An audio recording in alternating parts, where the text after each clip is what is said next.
Nagpapatuloy ang programang Bakuna Eskwela ng gobyerno sa iba't ibang lugar sa bansa. Sa datos ng Department of Health, umabot na sa mahigit 1 milyong mga bata ang nabakunahan para sa measles at measles rubella. Higit 1 milyon din para sa tetanus diphtheria vaccine, habang halos 300,000 batang babae naman ang nabakunahan ng HPV vaccine. Ang detalye sa Balitang Pambansa ni Patricia Lopez ng IBC.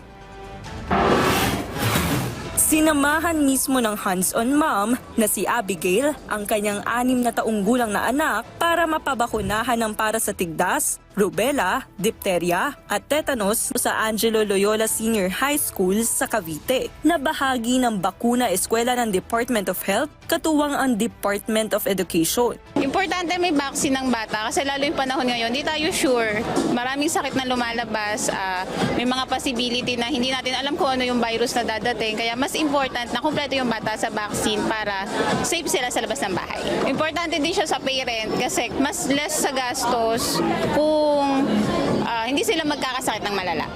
Para naman kay Mami Michelle, malaking bagay ang vaccination drive na ito upang maipaliwanag rin sa kanyang anak ang importansya ng pagpapabakuna. In-educate ko siya na kailangan mo to kasi sa panahon ngayon mahirap talaga magkasakit.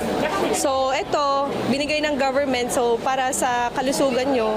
Ayun. Then sa tetano naman po is, kunwari magkasugat sila ng ganon.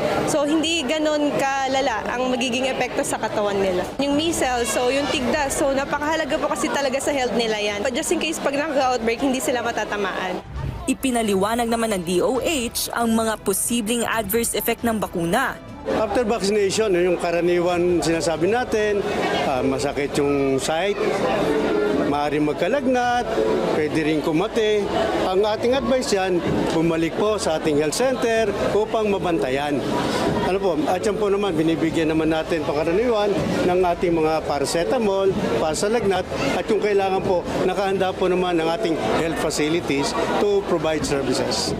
Sa datos ng DOH, umabot na sa mahigit 1 milyong mga batang nabakunahan para sa measles at measles rubella. 1 milyon din naman para sa tetanus diphtheria vaccine at halos 300,000 naman para sa mga batang babae na nabakunahan ng HPV vaccine. By now, we are almost 28%, di ba po, ASEC? So hopefully by end of November, we can reach at least 50%.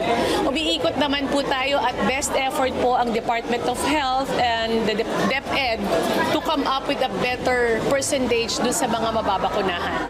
Magpapatuloy naman ang programang Bakuna Eskwela hanggang sa katapusan ng Nobyembre, kung kaya't hinihikayat ng ahensya ang mga magulang na pabakunahan na ang kanilang mga anak, lalo pa ito ay magsisilbing proteksyon sa kanila laban sa mga vaccine-preventable diseases.